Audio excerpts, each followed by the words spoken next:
So welcome back ಸ್ನೇಹಿತರೆ.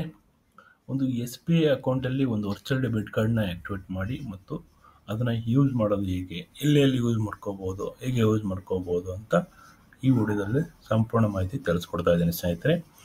ಬನ್ನಿ ಸ್ನೇಹಿತರೆ, ವಿಡಿಯೋನ ಶುರು ಮಾಡೋಣ. ವಿಡಿಯೋನ ಶುರು ಮಾಡೋಕ್ಕೂ ಮೊದಲು ಯಾರೆಲ್ಲ ನಮ್ಮ ಚಾನಲಲ್ಲಿ ಫಸ್ಟ್ ಟೈಮ್ ವಿಡಿಯೋ ನೋಡ್ತಾ ಇರೋ ದಯವಿಟ್ಟು ಚಾನಲ್ನ ಸಬ್ಸ್ಕ್ರೈಬ್ ಮಾಡಿಕೊಂಡು ಪಕ್ಕದಲ್ಲಿರುವಂಥ ಬೆಲ್ ಐಕನ್ನ ಕ್ಲಿಕ್ ಮಾಡ್ಕೋಬೋದು ಸ್ನೇಹಿತರೆ. ಇಲ್ಲಿ ನಾವು ಅಫಿಷಿಯಲ್ ಸೈಟ್ ಆದಂಥ ನೆಟ್ ಬ್ಯಾಂಕಿಂಗ್ ಎಸ್ ಬಿ ಐದ ಸೈಟ್ನ ಓಪನ್ ಮಾಡ್ಕೊಂಡಿದ್ದೀನಿ. ಈ ಓಪನ್ ಮಾಡ್ಕೊಂಡ ಮೇಲೆ ಸ್ನೇಹಿತರೆ ನಿಮಗೆ ಇಲ್ಲಿ ಕಂಟಿನ್ಯೂ ಟು ಲಾಗಿನ್ ಅಂತ ಇದೆ ನೋಡಿ ಸ್ನೇಹಿತರೆ, ಇದರ ಮೇಲೆ ಕ್ಲಿಕ್ ಮಾಡ್ಕೊಳ್ಳಿ. ಕ್ಲಿಕ್ ಮಾಡಿದಾಗ ಸ್ನೇಹಿತರೆ ನಿಮಗೆ ನೆಕ್ಸ್ಟು ಇಲ್ಲಿ ಯೂಸರ್ ನೇಮ್ ಮತ್ತು ಪಾಸ್ವರ್ಡ್ನ ಎಂಟರ್ ಮಾಡಿಬಿಟ್ಟು ಲಾಗಿನ್ ಆಗಬೇಕಾಗುತ್ತೆ. ಯೂಸರ್ ನೇಮ್, ಪಾಸ್ವರ್ಡ್, ಕೆಳಗಡೆ ಕೊಟ್ಟಿರುವಂಥ ಒಂದು ಕ್ಯಾಪ್ಚರ್ ಕೋಡ್ನ ಎಂಟರ್ ಮಾಡಿಕೊಂಡು ಲಾಗಿನ್ ಆಗಿ ಸ್ನೇಹಿತರೆ.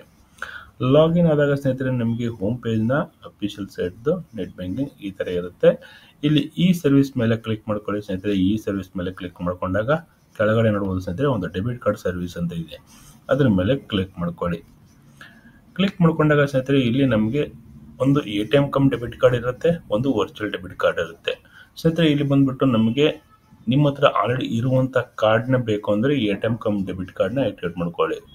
ನಿಮಗೆ ಇಲ್ಲ ಹೊಸದಾಗಿ ಒಂದು ವರ್ಚುವಲ್ ಡೆಬಿಟ್ ಕಾರ್ಡ್ನ ಆ್ಯಕ್ಟಿವೇಟ್ ಮಾಡ್ಕೋಬೇಕಂದ್ರೆ ವರ್ಚುವಲ್ ಡೆಬಿಟ್ ಕಾರ್ಡ್ ಇದೆ ನೋಡಿ, ಅದರ ಮೇಲೆ ಕ್ಲಿಕ್ ಮಾಡ್ಕೊಳ್ಳಿ. ಇದಕ್ಕೆ ಬೇರೆ ಕಾರ್ಡ್ ನಂಬರೇ ಬರುತ್ತೆ, ಬೇರೆ CVV ಬರುತ್ತೆ. ಇದು ಹೊಸದಾಗಿ ಒಂದು ಜನರೇಟ್ ಆಗುತ್ತೆ ಅಂತ ಹೇಳ್ಬೋದು ಸ್ನೇಹಿತರೆ.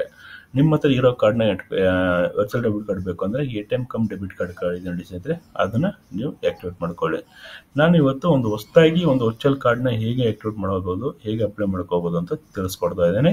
ಇಲ್ಲಿ ವರ್ಚುವಲ್ ಡೆಬಿಟ್ ಕಾರ್ಡ್ ಅಂತ ಹೇಳಿ ಸ್ನೇಹಿತರೆ, ಇದರ ಮೇಲೆ ಕ್ಲಿಕ್ ಮಾಡ್ಕೊಳ್ಳಿ. ಕ್ಲಿಕ್ ಮಾಡ್ಕೊಂಡಾಗ ಸ್ನೇಹಿತರೆ ಇಲ್ಲಿ ವರ್ಚುವಲ್ ರಿಕ್ವೆಸ್ಟ್ ಕಾರ್ಡ್ ಅಂತ ಹೇಳಿ ಸ್ನೇಹಿತರೆ, ಇದರ ಮೇಲೆ ಕ್ಲಿಕ್ ಮಾಡ್ಕೊಳ್ಳಿ. ಇಲ್ಲಿ ಕೆಲವೊಂದು ಡೀಟೇಲ್ಸ್ನ ಫಿಲ್ ಮಾಡಬೇಕಾಗುತ್ತೆ ಸ್ನೇಹಿತರೆ. ನೇಮ್ ಮತ್ತು ಕಾರ್ಡ್ನ ಟೈಪ್ನ ಸೆಲೆಕ್ಟ್ ಮಾಡ್ಕೋಬೇಕಾಗುತ್ತೆ. ಇಲ್ಲಿ 3 ವೇರಿಯಂಟ್ನ ಕಾರ್ಡ್ ಸಿಗುತ್ತೆ ಸ್ನೇಹಿತರೆ. ಒಂದು ರೂಪಾಯಿ, ಎರಡನೇದು ವೀಸಾ, ಮೂರನೇದು ಮಾಸ್ಟರ್ ಕಾರ್ಡು. ನಿಮಗೆ ಯಾವ ಕಾರ್ಡ್ನ ಬೇಕೋ ಆ ಕಾರ್ಡ್ನ ಸೆಲೆಕ್ಟ್ ಮಾಡಿಕೊಂಡು ಕೆಳಗಡೆ ಒಂದು ಚೆಕ್ ಬಾಕ್ಸ್ ಇದೆ ಸ್ನೇಹಿತರೆ, ಅದರ ಮೇಲೆ ಕ್ಲಿಕ್ ಮಾಡಿಕೊಂಡು ಇಲ್ಲಿ ಪ್ರೊಸೀಡ್ ಬಟನ್ ಮೇಲೆ ಕ್ಲಿಕ್ ಮಾಡ್ಕೊಳ್ಳಿ. ಕ್ಲಿಕ್ ಮಾಡ್ಕೊಂಡಾಗ ಸ್ನೇಹಿತರೆ ನಿಮಗೆ ಡೀಟೇಲ್ಸ್ನ ಕನ್ಫರ್ಮ್ ಮಾಡಿ ಕೇಳುತ್ತೆ. ಡೀಟೇಲ್ಸ್ನ ಕರೆಕ್ಟ್ ಆಗಿದ್ರೆ ಕನ್ಫರ್ಮ್ ಬಟನ್ ಮೇಲೆ ಕ್ಲಿಕ್ ಮಾಡ್ಕೊಳ್ಳಿ. ಕನ್ಫರ್ಮ್ ಬಟನ್ ಮೇಲೆ ಕ್ಲಿಕ್ ಮಾಡ್ಕೊಂಡಾಗ ಸ್ನೇಹಿತರೆ ನಿಮಗೆ ಒಂದು OTP ಬರುತ್ತೆ, OTP ಎಂಟರ್ ಮಾಡ್ಕೊಳ್ಳಿ. ಸಪೋಸ್ OTP ಏನಾದರೂ ಬಂದಿಲ್ಲ ಅಂದರೆ click here to resend the OTP ಅಂತ ಹೇಳಿ ಇದ್ರ ಮೇಲೆ ಕ್ಲಿಕ್ ಮಾಡ್ಕೊಂಡು ತಿರ್ಗಾ OTP ಕಳಿಸ್ಕೊಡ್ತಾರೆ. OTP ಎಂಟರ್ ಮಾಡಿಕೊಂಡು ಕನ್ಫರ್ಮ್ ಬಟನ್ ಮೇಲೆ ಕ್ಲಿಕ್ ಮಾಡ್ಕೊಳ್ಳಿ. ಕ್ಲಿಕ್ ಮಾಡಿದಾಗ ನೋಡ್ಬೋದು ಸ್ನೇಹಿತರೆ ನಮಗೆ ವರ್ಚುವಲ್ ಕಾರ್ಡ್ ಅನ್ನೋದು ಸಕ್ಸಸ್ಫುಲ್ ಆಗಿ ಜನರೇಟ್ ಆಗಿದೆ. ಈ ಕಾರ್ಡ್ ಬಂದ್ಬಿಟ್ಟು ಸ್ನೇಹಿತರೆ ನಾವು ಆ್ಯಕ್ಟಿವೇಟ್ ಮಾಡ್ಕೋಬೇಕು. ಆ್ಯಕ್ಟಿವೇಟ್ ಮಾಡಿಕೊಂಡು ಯೂಸ್ ಮಾಡ್ಕೋಬೋದು. ಆ್ಯಕ್ಟಿವೇಟ್ ಹೇಗೆ ಮಾಡೋದು ಅಂತ ನೋಡಿದ್ರೆ ಕೆಳಗಡೆ ನೋಡ್ಬೋದು ಸ್ನೇಹಿತರೆ ಆ್ಯಕ್ಟಿವೇಟ್ ನಾವು ಅಂತಿದೆ ನೋಡಿ, ಅದ್ರ ಮೇಲೆ ಕ್ಲಿಕ್ ಮಾಡ್ಕೊಳ್ಳಿ. ಕ್ಲಿಕ್ ಮಾಡಿದಾಗ ಸ್ನೇಹಿತರೆ ನಮಗೆ ತಿರ್ಗಾ ಒಂದು OTP ಬರುತ್ತೆ, OTP ಎಂಟರ್ ಮಾಡ್ಕೊಳ್ಳಿ. OTP ಎಂಟರ್ ಮಾಡಿಕೊಂಡು ಕನ್ಫರ್ಮ್ ಬಟನ್ ಮೇಲೆ ಕ್ಲಿಕ್ ಮಾಡ್ಕೊಳ್ಳಿ. ಕ್ಲಿಕ್ ಮಾಡಿದಾಗ ಸ್ನೇಹಿತರೆ ನಮಗೆ ಇಲ್ಲಿ view or manage virtual card ಅಂತ ಇದೆ ನೋಡಿ ಸ್ನೇಹಿತರೆ, ಇದರ ಮೇಲೆ ಕ್ಲಿಕ್ ಮಾಡ್ಕೊಳ್ಳಿ. ಕ್ಲಿಕ್ ಮಾಡಿದಾಗ ಸ್ನೇಹಿತರೆ ನಮಗೆ ಡೆಬಿಟ್ ಕಾರ್ಡ್ನ ಶೋ ಆಗುತ್ತೆ. ಇದೊಂದು ಗ್ಲೋಬಲ್ ಡೆಬಿಟ್ ಕಾರ್ಡ್ ಆಗಿರುತ್ತೆ ಸ್ನೇಹಿತರೆ. ಇದು ರೂಪಾಯಿ ವೇರಿಯಂಟ್ ಕಾರ್ಡ್ನ ಸೆಲೆಕ್ಟ್ ಮಾಡ್ಕೊಂಡಿದೆ, ರೂಪಾಯಿ ವೇರಿಯಂಟ್ ಕಾರ್ಡ್ನ ಆ್ಯಕ್ಟಿವೇಟ್ ಆಗಿದೆ. ಈ ಕಾರ್ಡ್ನ ಸ್ನೇಹಿತರೆ ನಾವು ಆನ್ಲೈನಲ್ಲಿ ಯೂಸ್ ಮಾಡ್ಕೋಬೋದು ಸ್ನೇಹಿತರೆ, ಮತ್ತು ಆಫ್ಲೈನಲ್ಲಿ ಯೂಸ್ ಮಾಡ್ಕೋಬೋದು. ಇಲ್ಲಂತಲ್ಲ, ಸ್ಕ್ಯಾನ್ ಆ್ಯಂಡ್ ಪೇಮೆಂಟು ಮತ್ತು ಟ್ಯಾಪ್ ಆ್ಯಂಡ್ ಪೇಮೆಂಟ್ ಕೂಡ ಯೂಸ್ ಮಾಡ್ಕೋಬೋದು. ಇಲ್ಲಿ ಒಂದು ಲಿಮಿಟ್ ಇರುತ್ತೆ ಸ್ನೇಹಿತರೆ ಕಾರ್ಡ್ದು. ಆ ಕಾರ್ಡ್ನ ಲಿಮಿಟ್ 50,000 ಆಗಿರುತ್ತೆ.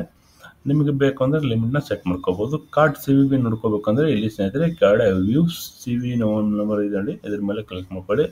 ಕಾರ್ಡ್ ನಂಬರ್ ಏನಾದರೂ ನೋಡ್ಕೋಬೇಕು ಅನ್ಕೊಂಡಿದ್ರೆ ವ್ಯೂ ಕಾರ್ಡ್ ಡೀಟೇಲ್ಸ್ ಅಂತ ಹೇಳಿ ಸ್ನೇಹಿತರೆ, ಅದರ ಮೇಲೆ ಕ್ಲಿಕ್ ಮಾಡ್ಕೊಂಡ್ರೆ ಕಾರ್ಡ್ ಡೀಟೇಲ್ಸ್ನ ಸಂಪೂರ್ಣವಾಗಿ ಶೋ ಆಗುತ್ತೆ ಅಂತ ಹೇಳ್ಬೋದು.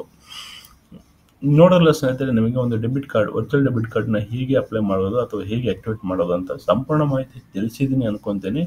ಐ ಹೋಪ್ ಇವತ್ತಿನ ಒಂದು ವಿಡಿಯೋ ನಿಮಗೆ ಇಷ್ಟ ಆಗಿದ್ರೆ ತಪ್ಪದೆ ಲೈಕ್ ಮಾಡಿ ಮತ್ತು ಶೇರ್ ಮಾಡಿ ಮತ್ತು ಸಬ್ಸ್ಕ್ರೈಬ್ ಮಾಡಿ ಅಂತ ಹೇಳ್ತಾ ವಿಡಿಯೋನ ಇಲ್ಲಿಗೆ ಮುಗಿಸ್ತೀನಿ ಸ್ನೇಹಿತರೆ. ಮತ್ತೆ ಸಿಗೋಣ ಮತ್ತೊಂದು ಒಳ್ಳೆ ವಿಡಿಯೋ ಜೊತೆಗೆ. ಅಲ್ಲಿವರೆಗೂ ಸ್ನೇಹಿತರೆ, thank you for watching all.